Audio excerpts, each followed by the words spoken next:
வணக்கம். இன்றைக்கி நம்ம அறிமுகம் ஆன்மீகம் சேனலில் எதை பற்றி பார்க்க போகிறோம் அப்படின்னா, சொந்த வீடு அமைய இந்த விஷயத்தை நீங்கள் செஞ்சால் மட்டும் போதும், உங்களுக்காக சொந்த வீடு காத்துட்ருக்குது.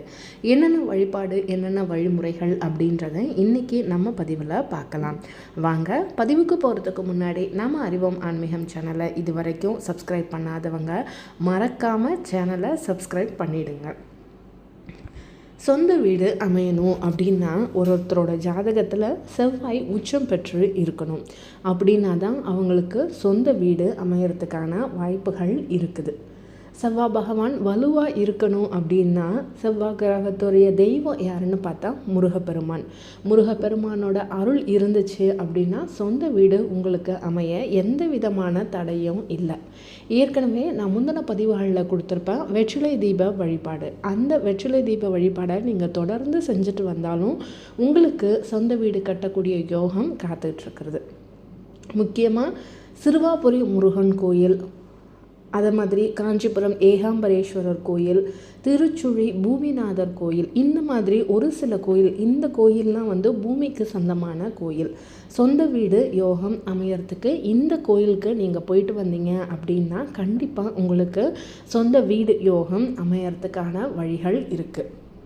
அடுத்தது, இப்போ நான் சொல்ல போகிற பரிகாரங்களை தொடர்ந்து செஞ்சுட்டு வாங்க. கண்டிப்பாக உங்களுக்கு சொந்தமாக வீடு, நிலம் அனைத்தும் அமையும். துளசி வழிபாடு. நீங்கள் இப்போ வாடகை வீட்டிலையே இருந்தாலும் சரி, துளசி செடியை வீட்டில் வச்சு தினமும் விளக்கேற்றி வலம் வழிபட்டு வாங்க. மகாலட்சுமி அருளால் சொந்த வீட்டில் குடியேறக்கூடிய யோகம் தேடி வரும். அடுத்தது, பைரவர் வழிபாடு. தேய்பிரை அஷ்டமியில் பைரவருக்கு மிளகு தீபம் ஏற்றி வழிபடுவது ரொம்ப நல்லது. தேய்பிரை அஷ்டமியில் பைரவரை நீங்களை வழிபட்டால் பைரவரின் அருளும் அஷ்டலட்சுமிகளின் அருளும் உங்களுக்கு பூரணமாக கிடைக்கும். அடுத்தது, சிவ வழிபாடு.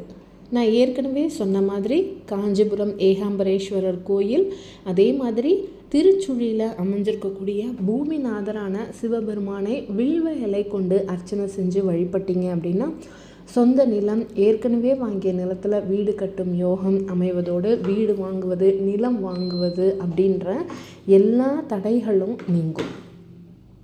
அடுத்தது, சுகபோகமான விஷயங்களை வாழ்க்கை பெற சொந்த வீடு அமைய சுக்கிரனோட அருளும் தேவை. சுக்கிரனின் அருளை பெற அவருக்குரிய வெள்ளிக்கிழமையில் பசுவுக்கு பச்சரிசி, வெல்லம் கலந்து கொடுக்கணும். இதனால் ராஜயோகம் அமையும். அதே மாதிரி குலதெய்வ கோயிலிருந்து ஒரு பிடி மண்ணை எடுத்துகிட்டு பூஜை அறையில் வச்சு வேண்டிக்கிட்டாலும் சொந்த வீடு, சொந்த மண் வாங்கக்கூடிய அல்லது கட்டக்கூடிய யோகம் உங்களுக்கு சேரும். அவங்கவுங்களுக்கு எந்த குலதெய்வமோ அந்த கோயிலிருந்து ஒரு பிடி மண்ணை எடுத்துகிட்டு உங்கள் பூஜை அறையில் வச்சு வழிபடுங்க. இப்படி நான் சொன்ன கோயில்களுக்கும் இந்த பரிகாரங்களுக்கும் நீங்கள் செஞ்சுட்டு வாங்க. கண்டிப்பாக உங்களுக்கு சொந்த வீடு, சொந்த மண், வீடு கட்டக்கூடிய யோகம் அனைத்தும் உங்களுக்கு சேரும். இந்த பதிவு உங்களுக்கு பிடிச்சிருக்கும்னு நம்புகிறேன். பதிவு பிடிச்சிருந்துச்சுன்னா மறக்காமல் நம்ம சேனலை கமெண்ட் பண்ணுங்கள், ஷேர் பண்ணுங்கள், லைக் பண்ணுங்கள், சப்ஸ்கிரைபும் பண்ணிவிடுங்க. அடுத்த பதிவில் அடுத்த ஒரு விஷயத்தில் பார்க்கலாம். வாழ்க வளமுடன்.